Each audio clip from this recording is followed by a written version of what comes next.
Hello అండి. ఈరోజు నేను టమాటా పచ్చడి చూయించబోతున్నాను. దానికోసం అయితే 6 టమాటాలను, 20 పచ్చిమిర్చిని కడిగి పక్కనుంచుకున్నాను.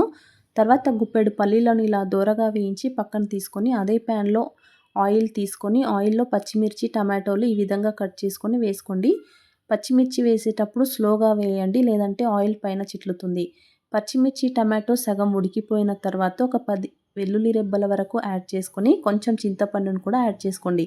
అయితే పులుపు ఎక్కువగా తినేవారైతే ఇంకాస్త చింతపండును యాడ్ చేసుకోండి. ఇప్పుడు జీలకర్రని, కరివేపాకుని, కొంచెం పసుపుని కూడా యాడ్ చేసుకొని పచ్చిమిర్చి, టమాటో బాగా ఉడికించాలి.